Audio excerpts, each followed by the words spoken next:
신앙 고백가 하심으로 새벽 예배 드립니다. 전능하사 천지를 만드신 하나님 아버지를 내가 믿사오며 그 외아들 우리 주 예수 그리스도를 믿사오니 이는 성령으로 잉태하사 동정녀 마리아에게 나시고 본디오 빌라도에게 고난을 받으사 십자가에 못 박혀 죽으시고 장사한 지 사흘 만에 죽은 자 가운데서 다시 살아나시며 하늘에 오르사 전능하신 하나님 우편에 앉아 계시다가 저리로서 산 자와 죽은 자를 심판하러 오시리라. 성령을 믿사오며 거룩한 공회와 성도가 서로 교통하는 것과 죄를 사하여 주시는 것과 몸이 다히 사는 것과 영원히 사는 것을 믿사옵나이다. 아멘. 327장 찬양합니다.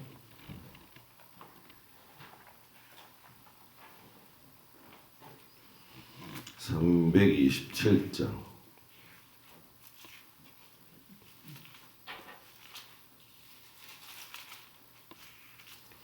주님 주시라 평 믿음 얻기 위해 너는 정성껏 기도했나.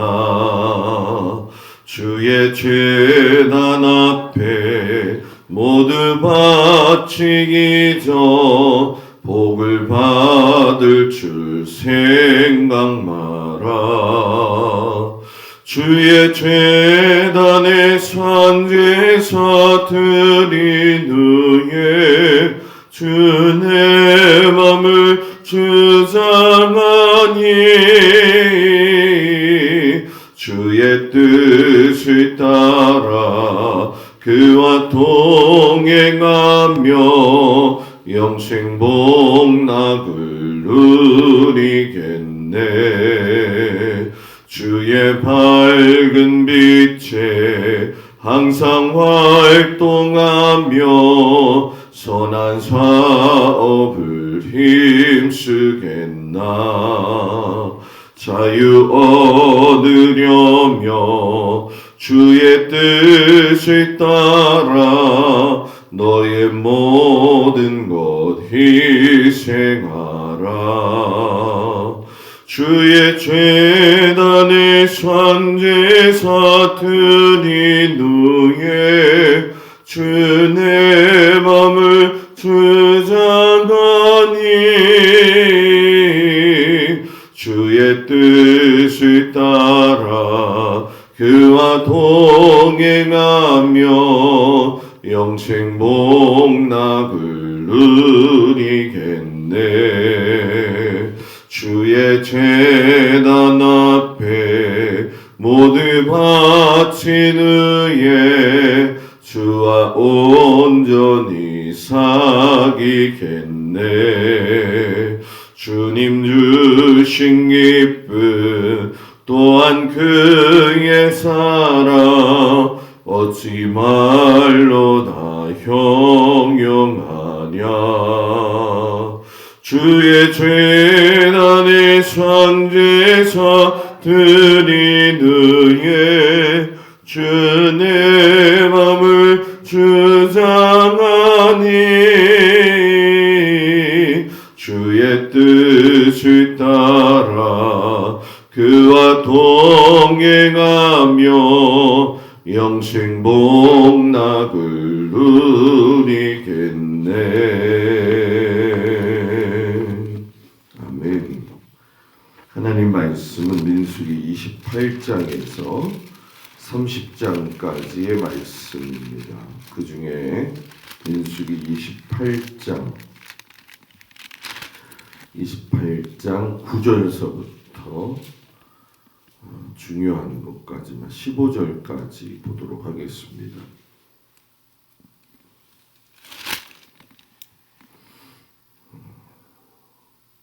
민수기 28장 1절에서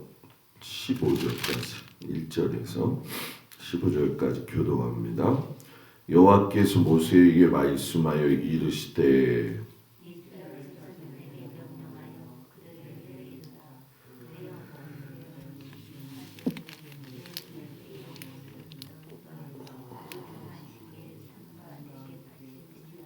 또 그들에게 이르라 너희가 여호와께 드릴 화제는 이러하니 1년 되고 흠없는 순양을 매일 2마리씩 상번제로 드리되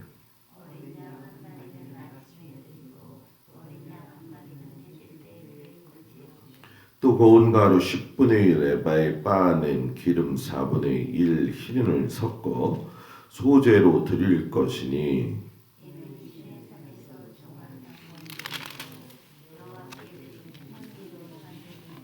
또 그 전제는 어린 양 한 마리에 4분의 1 흰을 드리되 거룩한 곳에서 여호와께 독주의 전제를 부어 드릴 것이며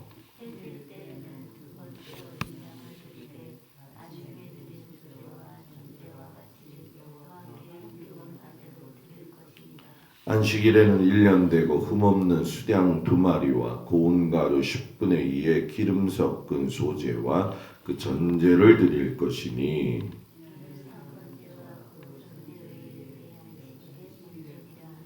초하루에는 수송아지 2마리와 수양 1마리와 1년 되고 흠없는 수양 7마리로 여호와께 번제를 드리되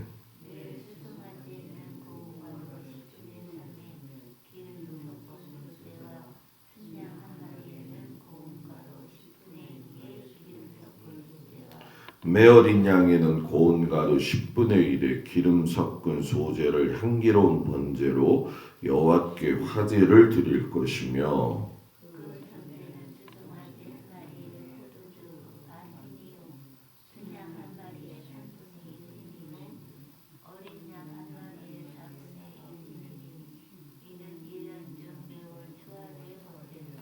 또 상번제와 그 전제 외에 수렴소 1마리를 속죄제로 여호와께 드릴 것이니라. 아멘. 주님 앞에 나온 성도들을 축복합니다. 보시면서 아시겠지만은 출애굽기와 레위기에서 하나님이 강조하셨던 것 중에 하나가 하나님이 주신 절기와 제사에 대한 규례죠. 전혀 예상하지도 못한 민수기에서 하나님이 다시 한번 말씀을 하고 계셔요. 인간적인 의미로 본다고 한다면 반복적인 잔소리가 될 수 있죠. 그러나 하나님이 반복하실 때에는 정말 중요한 강조라는 거죠. 수요 예배 때나 새벽 예배를 통해서 여러분들한테 지금 1년에 일독하면서 성경을 알자 이렇게 제가 반복하는 것도 아마 잔소리가 될 수 있습니다. 그러나 그 반복에는 중요하기 때문에 강조하는 깊은 의미가 있는 것과 같은 것이지요. 이스라엘 백성이 가나안 땅에 들어가기 전에 벌써 하나님이 몇 번에 걸쳐 이렇게 강조하셨음에도 불구하고 여러분 성경을 보게 되면은 그 반복의 말씀을 이스라엘 백성들이 가나안 땅에 들어가서 바벨론 포로로 끌려가는 900년이라고 하는 기간 동안에 절기와 규례와 제사를 제대로 지냈느냐라고 물으신다면 지키지 않았습니다. 그래서 이 반복이 참 무색하게 되어지는, 그러나 그 반복의 무색함은 그대로 누구한테 또 돌아갔냐면은 이스라엘 백성들에게 돌아가죠. 그래서 그때마다 하나님이 또 가나안 땅에 들어갔을 때의 선지자들을 통해서 절기와 제사, 규례에 대해서 틈만 나면은 강조를 계속 하셨어요. 원래 이 제사 규례뿐만이 아니라 이런 모든 절기에 대한 거는 실상 우리가 잘 아는 것처럼 만나 세대에게 말씀하시는데 지금 집중하고 있다는 걸 어제 말씀을 통해서 우리가 보게 되어지죠. 명절이면 얼마나 좋냐는 거죠. 왜 명절을 하나님이 주셨느냐? 애굽에서 쉬지 않고 이스라엘 백성들이 억압당한 거를 아마 여러분들 기억하실 거예요. 그때 모세가 3일 광야길을 제사 드리러 가겠다고 했을 때 바로 왕이 역정을 내면서 노역을 신다고 이렇게 이야기를 했지요. 그거는 이제 그때의 당시지만 하나님이 출애굽시켜서 제사장 나라를 만들어 가실 때에는 1년 단위를 기준으로 해서 명절을 여호와의 7절기를 만드셨고 그 절기를 따라서 오늘 말씀에 보게 되면 안식일도 나오고 초하루도 나오고 하는 것들은 결국 이스라엘 백성들이 쉼에 있어서 하나님께서 길을 열어주신 것인데 이 명절의 쉼은 그냥 집에서 놀라는 게 아니라 이것을 기억하고 하나님을 만나라고 하는 그런 축복된 선물이었죠. 제사장 나라 하나님의 사람들 또 믿음의 사람 그리스도인들에게 필요한 게 하나님과 이스라엘이 만남을 가졌던 시간이 있었던 것처럼 예수님과의 만남의 시간이 지속적으로 있어야 되는 것이 얼마나 중요한지를 우리에게 가르쳐 주시는 그런 말씀이에요.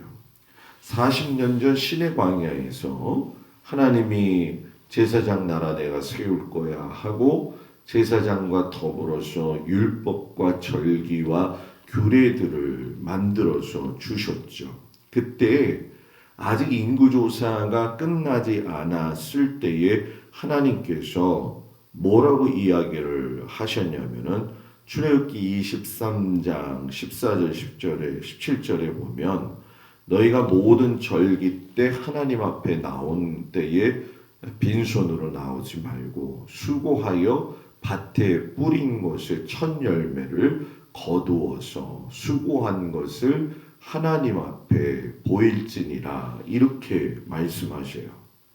인구조차 하기도 전이었고 약속의 땅 가나안에 들어가기도 전이었는데 이미 열매의 소출을 너희들에게 주겠다라고 이야기하시면서 하나님과 그때 나하고 만나자라고 이야기를 하신 거죠. 그러니까 눈에 보이지 않는 거를 말씀하셨고 그 만남의 관계를 통해서 축복을 주시려고 하셨지만 우리가 잘 아다시피 출애굽 세대에는 하나님의 말씀을 믿지도 않았고 따르지도 않았지요. 40년이 지나가지고 이제 20세 미만이었던 만나 세대들이 가나안 땅에 들어가게 될 적에 인구 2차 조사를 해 가면서 다시금 오늘 이 명절에 대한 말씀을 하셨다라고 하는 것은 실상 그들이 40년 전에 듣도 보지도 못했던 출애굽 세대의 그 축복을 교육으로만 받고 1년 후에 가나안 땅에 들어가 가지고서는 그걸 경험하게 되어진다는 거죠. 그러니까 하나님이 말씀하신 것이 소홀하지 아니하고 그 교육을 통해서 받은 대로 살아가니까 하나님이 꿈 같은 일이라고 생각했던 일들을 이루어 놓으셨다라는 얘기죠. 그러면 왜 두 차이가 있느냐는 거죠. 출애굽 세대에는 실상 홍해를 가르고 출애굽하는 과정, 광야를 나와서 돌아다니는 일들 중에 하나님을 직접적으로 경험을 했던 거 여러분들 기억하실 거예요. 부랴부랴 나왔더니 홍해가 가로막혀 있고 외국 군대는 뒤쫓아 오고 있고 진퇴양난의 상황 속에서 하나님께서 그 모든 것들을 갖다가 풀어 헤치시죠.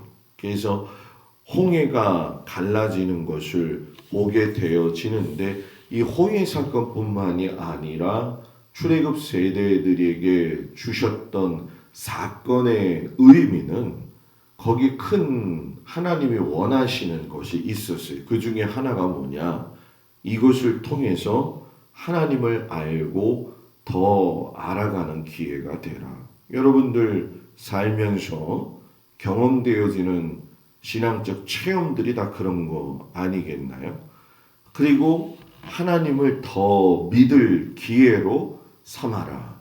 그리고 하나님께 더 순종할 기회로 너희가 임하고 전쟁을 통해서 하나님을 더 체험하고 애국과의 그 홍해 전쟁을 통해 가지고 진짜 이기고 나서는 하나님께 모든 영광을 돌려라. 그러니까 출애굽 세대들의 축복은 그들이 한 게 아무것도 없어요. 다 하나님이 인도하셨고 요구하시는 건 딱 한 가지예요. 나를 알아야 된다. 나의 말에 순종해야 된다. 나를 더 아는 믿음의 기회가 되어야 한다. 눈으로 봤다는 거죠.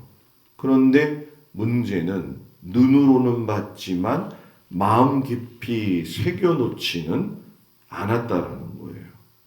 굉장히 중요한 이야기죠. 뭐 평범한 이야기 같지만 신앙의 경험은 우리가 많이 있을지라도 그건 하나의 어떤 추억이 아니라는 거죠. 신앙의 간증으로서만 끝나는 게 아니라 마음 깊숙한 곳에다가 새겨 놓아야 된다는 것이고, 모세는 만나 세대들에게 이것을 40년 동안 귀에다가 들려주지요. 이 40년 동안 하나님이 너하고 너희들하고 같이 걸었던 건 너희들을 낮추시고 시험하시고 어떠한지 알기 위해서 이렇게 했다라고 이야기를 하시면서 너희들의 의복도 그렇고 먹는 것도 그렇고 뭐 부르트지 아니했도록 지켰다라고 말씀을 하셨어요. 그러니까 출애굽 세대는 눈으로 봤는데도 흘려들었고, 이 만나 세대들은 귀로 들었는데 마음으로 새겼다라는 얘기죠. 그것이 정말 중요하다는 거죠. 그래서 오늘도 하나님은 만나 세대들에게 직접적인 체험이 아닌 이런 절기들을 너희들한테 위에 아버지 때에도 줬는데 들어라. 그리고 마음에 담아라. 라고 이야기를 해요. 그러면서 절기를 주고 이런 규례와 안식의 도를 주는 것은 너희들이 이 땅에서 쉬고 놀라고 하는 것이 아니라 최선을 다해서 산 것만큼 수고하는 그 노력도 필요하고, 또 그 수고에 걸맞게 그 명절에는 너희가 노동도 하지 말아라. 그래서 뭐 안식일뿐만이 아니라 오르는 초하루도 나오잖아요. 이 월삭 새벽 예배에 우리가 근거가 되어지는 그런 말씀이기도 하지요. 그래서 하나님이 그 적용의 대상을 이스라엘 백성들에게만 적용하신 게 아니에요. 여종이나 남종이나 가축이나 문 안에 머무는 객이라도 아무 노동도 시키지 말고 누구든지 소외시키지 말아라. 소외당하지 않게 해라. 소외당하지 않게. 그래서 그것들을 통해서 많은 안식일을 경험하게 되고, 그 안식일과 명절을 통해서 하나님의 그 사랑과 은혜를 더 경험하는 그러한 감사를 느끼게 경험하게 되어 주시죠. 그리고 나서 우리가 그 뒤로 6월절과 77절은 읽지를 않았지만 그 내용들의 이야기를 보게 되면, 여러분 쉽게 이야기하면 77절은 오순절 절기에 처음 익은 열매가 되어지니까 보리 열매가 되어지는 거죠. 너희가 드려라. 하나님께서 이 주기를 좋아하시는 분이기 때문에 77절 처음 읽은 열매 드리는 날에는 하나님이 3가지를 먼저 주겠다 약속을 하셔요. 그것이 뭐냐 하면 전쟁에서 너희들에게 승리를 줄 것이다. 그래서 신명기에 보면 여러 족속들을 이야기하시면서 너희가 가나안 땅에 들어가더라도 내가 그들과의 싸움을 통해서 이기게 하시겠다. 만나 세대들은 실질적으로 여호수아하고 더불어서 이 일을 시작하면서 여러분들이 잘 아시는 것처럼 모든 족속들을 다 전쟁 가운데에서 승리하게 하시죠. 그런데 문제는 각 지파 속에서 보게 되면 그것을 할 수 있음에도 불구하고 실수에서도 하지 못한 곳도 있고 일부러 안 한 것도 있고 여력에 닿지 않아서 하지 않아서 그 땅에 있는 사람들을 조금 살려놓죠. 그게 치명타였다는 거예요. 신앙에 어떤 여지를 남겨놓는 것, 타협점을 남겨놓는 것이 어떻게 보면 융통성이라고 이야기할 수 있겠지만 그 융통성은 하나님 안에서의 융통성이 아니라 인간의 융통성이라는 거예요. 그 인간의 융통성이 결국은 그들에게 어떻게로 돌아오느냐? 가시가 된다는 거예요. 하나님이 이거 하지 마. 그랬으면 하지 말아야 돼요. 그걸 깨닫기까지의 시간은 참 많이 걸릴 수도 있겠지요. 왜? 진심으로 알고 그 일을 한다는 것은 그만큼 결심이 따르기 때문에 그렇다는 거죠.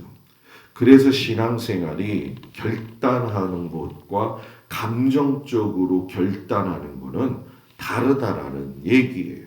그래서 하나님께서 제비 뽑은 숫자만큼 어저께 말씀드린 것처럼 모두에게 땅을 주셔가지고 지파 비례, 인구 비례하고 땅의 넓이로 함께 해주시겠다. 이것도 그대로 약속을 이루어 주셨어요. 그리고 내가 너희들에게 세 번째 비와 바람을 보내줄 것이다. 아주 적당한 때에. 그래서 이른 비를 주고 늦은 비를 주겠다라고 말씀을 하시죠. 이른 비는 벌써 10월에 시작이 되어지면서 보통 한 10월 말부터 시작이 되어져서 2월까지가 이른 비가 되어지죠. 그래서 이런 상황들이 결국은 여러분 뭐예요? 이른 비는 한 9월, 10월, 늦은 비는 또 2월 정도. 나머지는 다 황폐해요. 그래서 뭐 여름에 이스라엘을 가면은 한 40도 이상이 넘는 굉장히 더움을 경험하게 되어지는데 그때의 하나님은 뭐예요? 너희가 나한테 이렇게 하기 전에 난 이걸 먼저 줄 거야 라고 이야기를 하셨다는 것은 굉장한 하나님의 풍요를 너희들에게 주겠다고 약속하신다는 거죠. 처음 익은 열매 갖고 와. 우리는 아까울 수도 있고 또 하나님이 주신 것을 내가 노력했는데 라고 생각할 수도 있지만 하나님은 내가 해줄게 가져와. 이런 얘기는 뭐냐 하면 거기서 하나님의 존재를 알고 너희를 지금까지 인도한 것이 바로 내가 인도했고 그 속에 진정한 풍요가 있다라고 하는 것을 이야기하셔요. 그러니까 우리가 하나님께 드리는 이 기쁨의 예물과 선물은 결국 무슨 얘기냐면 단순한 행위가 아니라는 거죠. 내가 하나님을 기쁘게 해드리고 하나님께 예물 드리는 건 하나님의 존재를 알기 때문에 할 수 있는 것이지 하나님의 존재를 알지 못하고 인정하지 않으면은 여러분 뭐예요? 바치겠냐는 거죠. 그러니까 하나님을 알지 못하는 사람들은 고사 지내는 거죠. 그냥. 왜? 그게 정답이라고 생각하기 때문에. 각종 귀신들에게 자기들의 것을 갖다가 들여서 구수로 내놓는 것도 결국은 뭐예요? 그들을 더 인정하겠다는 거예요. 하나님보다. 그러니까 하나님의 제1계명에서 보게 되면 이거는 굉장히 큰 하나님에 대한 모독으로 느끼실 수가 있게 되어지는 거죠. 그러니까 우리가 드리는 예물은 하나님 앞에 드려지는 것이고 하나님은 그걸 보시면서 너가 나를 뭐예요? 인정하고 있구나. 이것도 예배도 마찬가지죠. 그래서 이런 모든 것들이 근본적으로는 하나님을 알게 하시기 위함이라는 거죠. 그래서 30장에 가게 되면 자발적인 헌신의 이야기인 서원의 이야기가 나오게 되어지죠. 이런 세상 나라 사람들은 자발적인 헌신이 없잖아요. 그런데 제사장 나라인 하나님의 나라는 누구든지 나시린으로서 헌신도 할 수 있고 서원도 가능했다라는 얘기예요. 그래서 이 서원은 하나님께 하는 게 아니라 인간이 하나님께 드리는 약속이고 맹세이기 때문에 반드시 지키는 것이 원칙이었는데 우리가 잘 알다시피 여성들은 그 당시에 가부장적 삶을 살고 있었기 때문에 여성들이 서원하는 게 어려우니까 예외 기정을 두셔가지고선 여성들조차도 서원하는 것을 무효하지 않도록 안정장치를 만들어 주셨는데 그것이 무엇이냐? 바로 가장인 남편의 동의를 얻어서 책임을 남편과 함께 지라고 이렇게 서원의 보완을 해 주셨다라는 거예요. 우리는 서원 그러면은 한국 교회에서는 서원이라고 하는 것이 믿음으로 시작했다가 부담으로 끝나는 경우가 많이 있거든요. 왜? 그 내용을 행하는 것이 쉽지 않기 때문에 그렇다는 거죠. 그래서 하나님이 너희가 서원을 했느냐? 철저히 이행해라. 왜? 민수기 30장 2절에 보면 입으로 말한 대로 다 이행할 것이니라. 이게 원칙이었다는 거예요. 그리고 서원을 했기 때문에 서원 제물을 하나님 앞에 드릴 때에도 흠없는 것으로 너희가 드려라 하고서는 레위기 22장에 가면 그 말씀을 하시죠. 그리고 서원을 했는데 서원 제물을 드렸는데 이거 어떻게 기준을 정해야 되나라고 못했을 때에도 제사장한테 가서 레위기 27장 8절에 보면 제사장 앞으로 데려가서 제사장이 그 값을 정하고 서원자의 형편대로 하라. 이렇게 아주 배려를 하시죠. 그래서 이 서원자가 서원한 것을 이행할 수 있게 하시고 함부로 서원하지 못하게 하시고 서원의 내용도 바꾸지 못하게 하시고 서원을 거짓으로 하지 말라고 이야기하셔요. 이건 뭐냐? 결국 자발적인 헌신의 서원을 하나님이 받으신다라는 거죠. 그냥 하기 싫은 거를 억지로 하는 걸 하나님은 원치 않으신다는 거죠. 그래서 이 만나 세대들에게 하나님의 명절을 지켜라, 절기를 지켜라, 하나님 앞에 하나님이 주실 거니까 이렇게 하나님 앞에 가까이 나오고 예물을 드려라.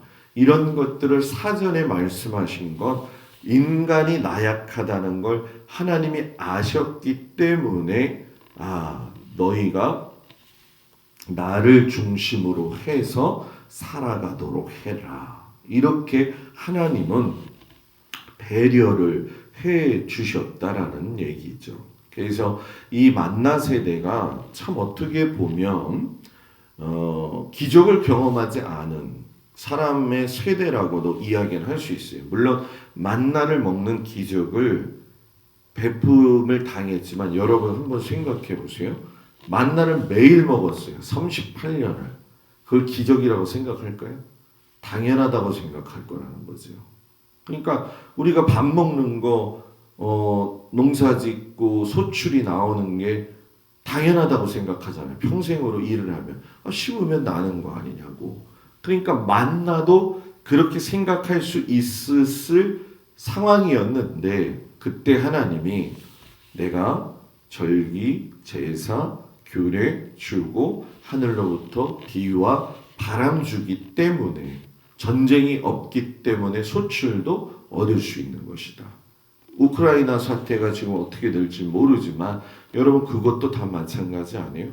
우리 세대도 경험을 해보지 못했지만 6.25 세대하고 일제강점기 시대의 모든 것들을 바라보게 되어지게 되면 이 말씀이 정확하게 옳다는 걸 우리가 경험하게 되죠.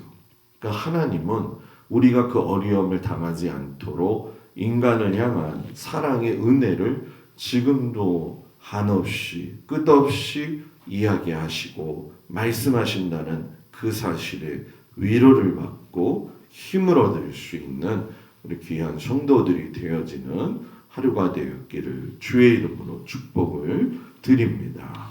기도하겠습니다.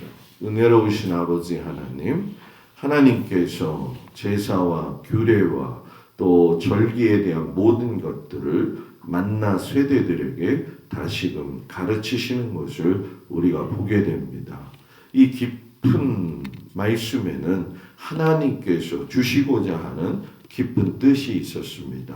노역하던 생활 가운데에서 힘들어하던 그들에게 안심과 숨을 주시기도 하셨지만 그들로 하여금 나라와 전쟁 속에서 기근 속에서 헤매이지 아니하도록 약속하신 것은 그들에게 평안을 주고 기쁨도 주기를 원하셨지만 내가 너희들의 삶을 주관하는 하나님이시다라고 하는 것을 말씀하셨습니다. 맞습니다. 우리의 삶은 하나님이 주관하십니다. 하나님께서 만들어 놓으십니다. 하나님만이 행하실 수 있습니다. 이것을 우리가 잘 지켜서 이스라엘 백성들이 실수했던 것처럼 우리들이 실수하지 않도록 하나님 붙드시고 인도하여 주시옵소서. 우리를 사랑하시는 그 하나님의 사랑을 끊임없이 받아들일 수 있게 하시고 모든 성도들이 오늘 올해 적정하고 수고하는 일에 애쓰고 함께하여 주시옵소서. 오늘도 각자의 삶에서 수고하고 애쓰는 모든 성도들 위에, 가정 위에, 일터 위에, 자녀 위에 함께하여 주시기를 예수님의 이름으로 기도드렸습니다. 아멘. 하늘에 계신 우리 아버지여, 이름이 거룩히 여김을 받으시오며 나라의 마옵시며 뜻이 하늘에서 이루어진 것 같이 땅에서도 이루어지이다. 오늘날 우리에게 일용할 양식을 주옵시고 우리가 우리에게 죄 지은 자를 사하여 준 것 같이 우리 죄를 사하여 주옵시고 우리를 시험에 들지 말게 하옵시며 다만 악에서 구하옵소서. 나라와 권세와 영광이 아버지께 영원히 있사옵나이다. 아멘.